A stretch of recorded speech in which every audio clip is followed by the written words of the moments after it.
गरीब भाई की अमीर बहन। किशोर और पिद्दी दो भाई बहन थे। पिद्दी बहुत खर्चीले स्वभाव की थी। वो जितना कमाती अपने ऐशो आराम में पैसे उड़ा दिया करती।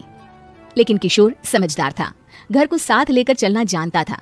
अपनी बहन के जितना कमाता तो नहीं था, लेकिन फिर भी वो किसी तरह घर का खर्च चला लेता था। एक दिन पिद्दी किशोर से कहती है, किशोर तुम थोड़ा ज्यादा क्यों नहीं कमाते? मेरे दोस्त रोज मेरा मजाक उड़ाते हैं। अरे बहन, मैं कोशिश तो कर रहा हूँ। अच्छा सुनो, अगले महीने रक्षाबंधन है, मुझे सोने का हार चाहिए, इससे कम कुछ भी ना लूंगी। अरे दिला दूंगा बहन। किशोर को पूरी रात नींद नहीं आती। उसके दिमाग में बस ये चल रहा था कि उसकी माली हालत इतनी बिगड़ चुकी है, अब वो सोने का हार कहाँ से लाएगा। घर से ये बोलकर निकल गया कि पिद्दी, मैं गांव से बाहर जा रहा हूँ, कुछ दिन घर नहीं आऊंगा। किशोर ने अपने काम के साथ साथ फेरी में कपड़े बेचने भी शुरू कर दिए, जिससे वो ज्यादा से ज्यादा पैसे कमा सके। रात में वो एक बिल्डिंग की चौकीदारी भी करने लगा। अपने काम से थोड़ा बहुत समय निकालकर बस कुछ घंटे की नींद ले पाता था। और कब वो कुछ दिन एक महीने में बदल गए और रक्षाबंधन भी आ गया, पता ही नहीं चला। लेकिन किशोर अभी तक घर वापस नहीं लौटा। जहां वो काम करता था, पिद्दी के नाम का गुल्लक रखा हुआ था। किशोर ने उस गुल्लक को फोड़ा और सारे पैसे इकट्ठा करके एक सोने का हार खरीद लिया। घर में पिद्दी किशोर का इंतजार कर रही थी। तभी किशोर आता है। कहाँ चले गए थे? 4 दिन का कहा था और 1 महीने से पता नहीं कहाँ गायब हो गए थे। मैंने बस एक हार मांगा था और तुमने तो घर ही छोड़ दिया। अरे मुझे थोड़ा काम मिल गया था।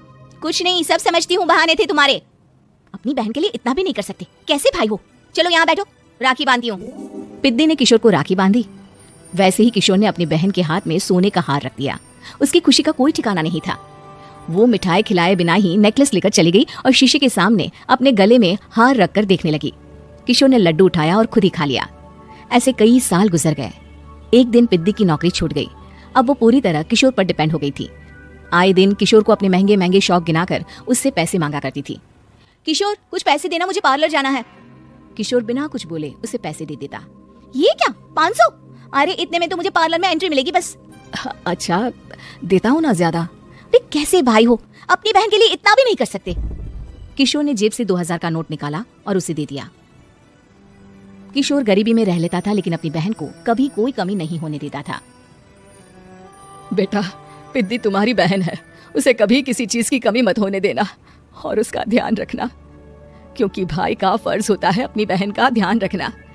किशोर ने माँ की कही ये बात हमेशा के लिए याद कर ली थी। शायद माँ की इसी बात की वजह से किशोर पिद्दी की हर जिद पूरी करता चला आ रहा था। किशोर, आज मैं अपने दोस्तों के साथ पार्टी करने जा रही हूँ, मुझे कुछ पैसे दो ना। किशोर पिद्दी को समझाता है, लेकिन पिद्दी नाराज होकर चली गई और अपने कमरे में सुबक सुबक कर रोने लगी। किशोर अपनी जेब से कुछ पैसे निकालता है और पिद्दी को दे देता है। किशोर खुद कभी अच्छे कपड़े नहीं पहनता, लेकिन पिद्दी को राजकुमारी की तरह रखता। पिद्दी के जाने के बाद किशोर अपने काम पर निकल गया। एक तरफ पिद्दी अपने दोस्तों के साथ मस्ती कर रही थी, तो वहीं दूसरी तरफ किशोर पैसे कमाने के लिए कुछ और दिन ऐसे ही बीत गए।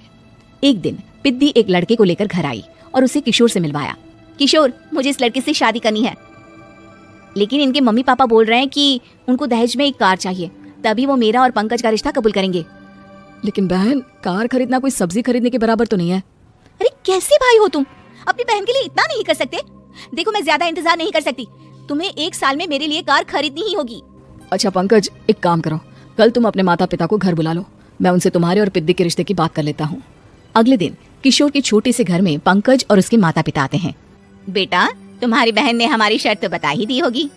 जी बेटा, तुम तो इतने छोटे घर में रहते हो, दहेज कहाँ से लाओगे? मैं अपनी बहन की खुशी के लिए सब कुछ कर सकता हूँ। पंकज और पिद्दी का रिश्ता तय हो जाता है। किशोर अब अपनी क्षमता से 4 गुना ज्यादा काम करने लगता है। सुबह सबके घरों में न्यूज़पेपर फेंकता, दिन में मजदूरी करता और रात में चौकीदारी करता। खूब मेहनत करके किशोर ने अपनी बहन की शादी के लिए पैसे जुटा लिए। वो कर्जा लेता है और अपनी उम्र भर की कमाई वो अपनी बहन की शादी में लगा देता है। आखिर में पंकज और पिद्दी की शादी हो जाती है। पिद्दी की विदाई के बाद किशोर बिल्कुल अकेला पड़ जाता है। अब उसका कमाने में भी मन नहीं लगता। उधारी वाले रोज घर में आकर बैठ जाते हैं। अरे किशोर, अब तो पिद्दी की शादी को 5 साल हो गए, अब तो हमारा पैसा लौटा दो। चाचा, पिद्दी के जाने के बाद किसी भी काम में मन नहीं लगता। अरे तो हमारा पैसा कैसे वापस मिलेगा? जी कुछ करता हूँ मैं।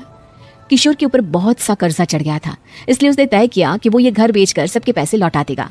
अगली सुबह शहर के किसी साहूकार को उसने अपना घर बेच दिया और सबके पैसे लौटा के वो गांव छोड़कर चला गया। पिद्दी ने शादी के बाद कभी अपने भाई का हाल तक नहीं पूछा। किशोर को फर्क नहीं पड़ता था।